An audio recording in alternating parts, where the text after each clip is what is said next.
Francois, these cars all dating back to roughly the 70s or even late 60s, depending on which ones you look at. And that Lola, especially from the late 60s, those are the types of vehicles paired with the 917 Porsche that used to race in a Kyalami 9-hour, even down in a Cape 9-hour back in the 60s. And those things, I mean, they only weigh 600, 700, 800 kgs, and they've got massive 400, 500 cubic inch V8 motors in the back of them that, put down a lot of power for hardly any weight in a chassis. Well, the nice thing is you've got all that power sitting up behind you.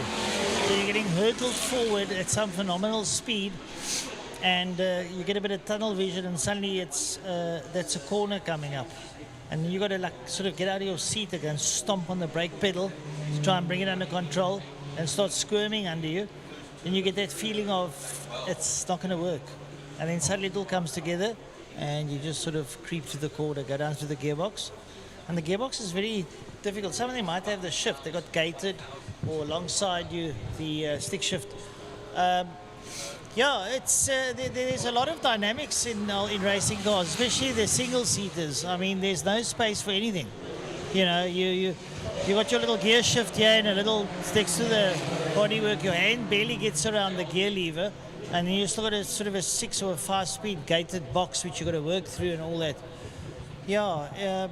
I cannot think it can be easy, but I suppose if you get used to it, you get through it. But I've led to believe from some of the drivers in those cars, it's very hard work.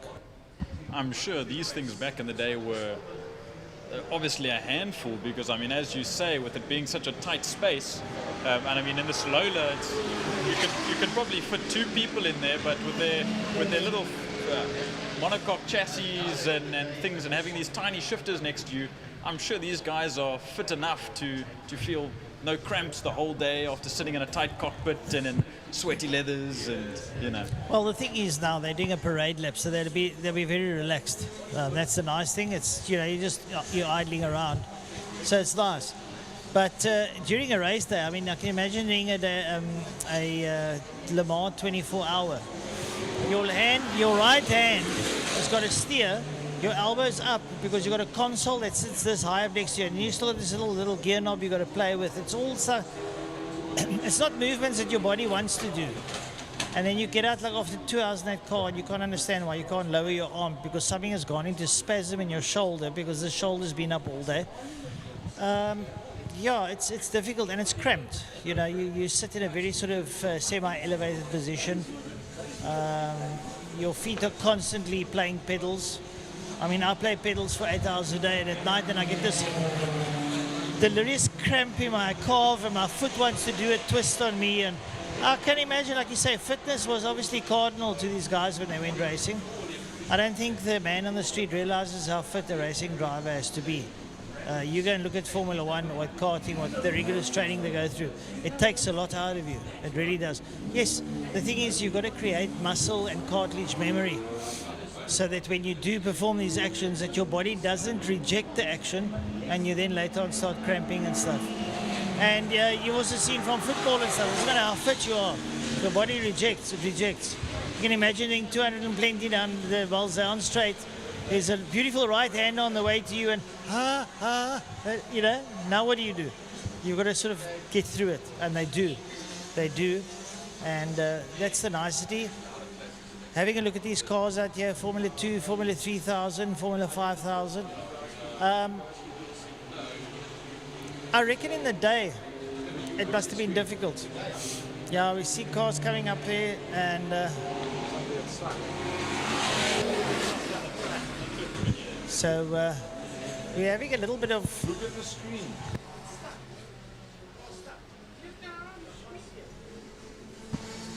Yeah, I mean, there must be something wrong there if one of those things gets stuck. I see it's just behind the karting building, but maybe, I don't know if these things they just stall. It stalls, it could be a clutch, it could be anything, yeah.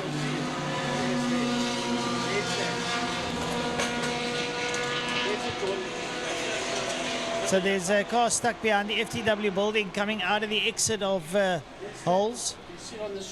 and it's stuck straight in the middle. Fortunately, the guys coming around the corner can see it and take evasive action, and they're not hurtling at top speed, so they've got time to react and avoid that stricken car standing smack bang in the middle of the circuit.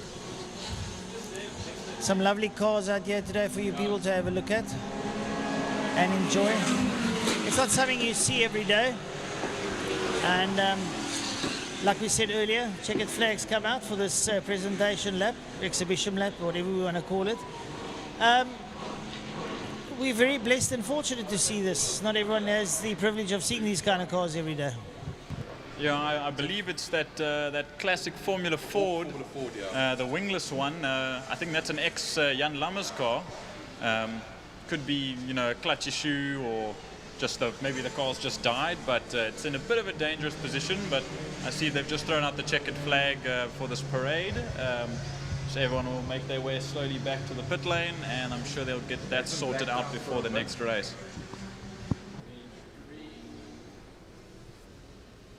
At the moment, there's no blank screens at all for the last about 2.5 minutes.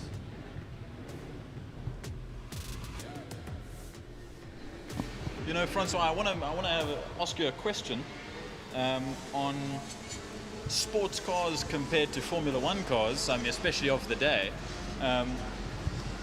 In a Formula 2000 or 3000, even Formula One car, back in the 60s and 70s, you probably raced for about 70 laps or 80 laps or whatever. That would accumulate to about 2 hours or so.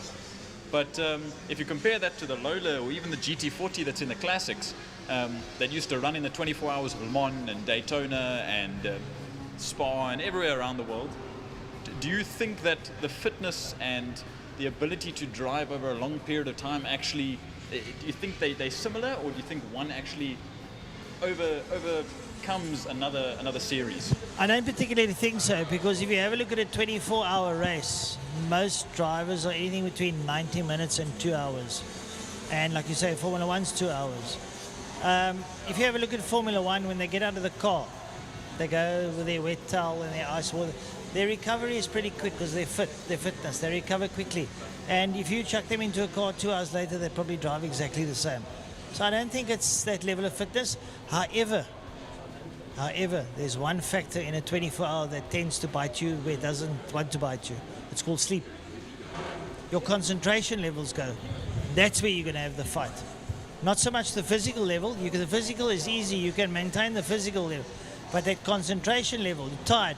You're going out of a sunset into a dark evening. Now you've got to contain lights. You've got car lights in your rearview mirrors. You've got lights, red lights glaring in front of you. So your whole dynamic changes now. Now you're going into night. You've already been on the track for 12 hours. Or let's call it maybe 8 hours. Because they start at 10. 6 o'clock it gets dark. Now you drive through the night. You might have had a nap from late afternoon into the night. Now you wake up, you've got to go drive at night. You've got to suddenly start concentrating. You know, it's a different mindset. And then you come out in the morning and the sun starts coming up and you're driving down Mulzane Straight and you're looking smack bang into the sun. That's not going to be easy, even if you do have a tinted visor. You understand? So I don't think it's so much the physical level, more as what it is the mental level. And I think that's where endurance racing comes into its own. I mean, one thing that amazes me the most is even down here locally, we've got our short circuit 8-hour endurance at the end of every year. And I mean, those guys run 2 to 4 riders on a team. And I mean, if you're racing over a total period of 8 hours, I mean, your body takes some strain, especially on a bike, because you're throwing it corner to corner and braking and accelerating. It takes a lot of the body. But I know there's some series even over in UK and other parts of Europe where they ride bikes for 24 hours. And yeah, that's the VTEC 150 stock 24-hour endurance race that they have. Yeah, I've spoken to a lot of those people. I know a lot of those riders, and they tell me the following day they are absolutely toast. They are toast. Again, it's about the concentration levels, and so much as what the fitness levels are there.